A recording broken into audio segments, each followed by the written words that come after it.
that's the truth about it. And I'm going to talk about now the most important point, because even after I did all the 4 points, when I didn't do this last point, everything that I did before was completely useless. Why is it that no matter how much you time block and you organize, you never seem to be able to meet deadlines, finish projects, or even call your mom? Watch thousands of productivity videos, but it always seems like as if you're back to square one.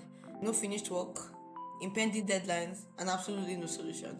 And this is coming from somebody who actually live in mechanical, and I have a lot of extracurricular activities, and a lot of things that are going on in my life, and somehow things somehow seem to work out. And I'm just going to be talking about the 5 things that I managed to do in 2023 that helped me to reduce my stress and anxiety, and helped me to completely get myself back to normal and hit the level of productivity every single time I set it. So these are the video chapters, and so let's get on with it. So let's talk about the number one reason why you're actually stressed. You're stressed because you try to do too much, you agree to do too much, you end up not doing enough, and therefore you end up feeling like you're not enough.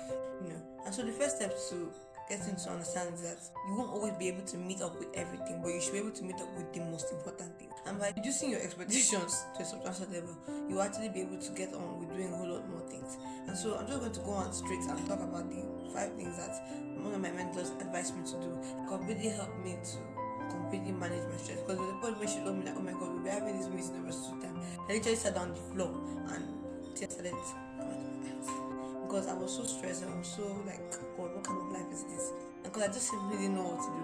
And so by applying these techniques that she taught me and a few that I learned along the way, I managed to be able to manage my time more effectively and put my whole life together. The first thing that I did was to get a book.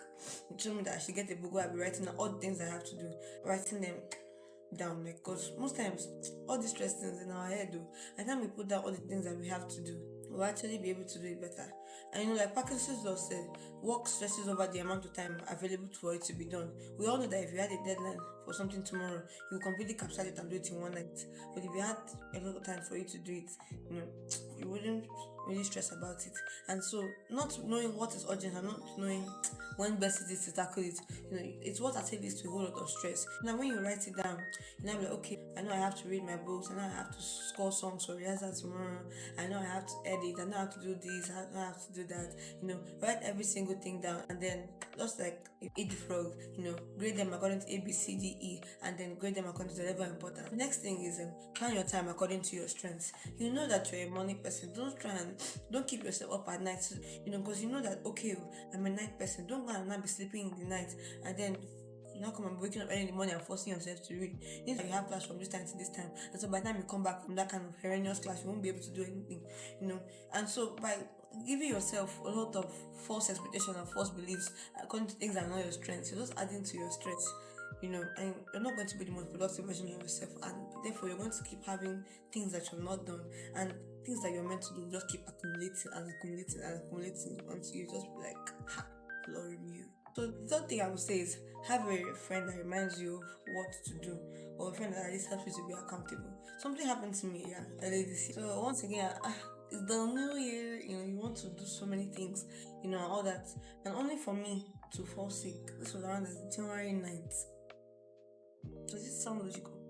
And I was just trying to do things a whole lot in my own strength, and things were not really working. But by the time I talked to one of my friends about it, oh my god, I woke up late for this class, I woke up late for this, I didn't even know what's going on. But she finds it very easy to wake up in the morning, like reading the night. And so we combine our two strengths together. When I'm reading the night, two of us will read together. When two of us sleep, she'll wake us up. Because sometimes you actually need to allow people to help you. And that's why Emmett Fox said that some of the greatest people learn the greatest lessons from the smallest of things. Something as little as waking up, I took that into consideration and used that to form a way that I can walk around it.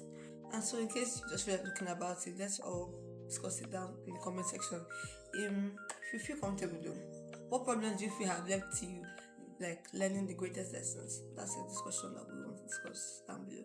And if you're finding a lot of value from me, be sure to like and subscribe, because these are lessons that I did not learn until I had fallen sick and the devil had taken the toll on me. But it was good. So anyways, let's get back to the video. And so the first point that I want to talk about is let yourself off the hook sometimes, because there will definitely be days when you'll be able to do everything, but what you should focus on doing are the main things that bring the most results. Focus on doing the most important things. Those are the things that you should actually be focusing your energy on. You know, and it's not going to be every day you're going to be able to finish everything on your to-do list. You're just going to have to eliminate some tasks, and that's the truth about it. And I'm going to talk about now the most important point, because even after I did all the 4 points, when I didn't do this last point, everything that I did before was completely useless, and that was simply just to talk to God about it, to pray about it. Sometimes, yeah, when you might actually plan, and that your plan might actually be something that even brings more stress. Seeing the amount of work you have to do. Sometimes you just have to pray to God to guide yourself and for you to completely understand what you have to do. So you won't be feeling stressed and all of the different things. And at that particular time, this particular verse I just said to myself, 2 Thessalonians 3, verse 16. Now the Lord of peace himself give you peace always by all means. And by praying those kind of prayers, it just helps you to be more calm about the fact that you have a lot of things to do. Because sometimes you might have some very important things happening, coming up in a few days. And sometimes you have to shut down your entire life, all of your routine, and one of different things, and that's going to sometimes cause you stress. But by the time you go about it, you find yourself handling the situation in a more calm way. And so I just feel that nobody should neglect this last part. To help you to manage your stress and to help you to manage your time effectively. It's one of the best things that you could do for yourself. So I don't know if it's like really, really obvious, but I'm actually like really, really passionate about this topic, because for a long time I really battled with this, especially when I newly became an expert in my service unit and all of the different things, and I would be stressed and I'd be going through things and I never really said anything, and so we university students, we just have a way of just never talking about, you know, how we feel, and talking about how our ability to manage time and manage stress, affects our academic performance on a larger scale.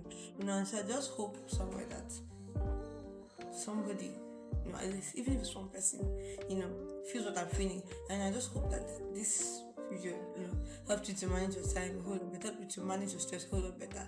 And I just pray that things will get better.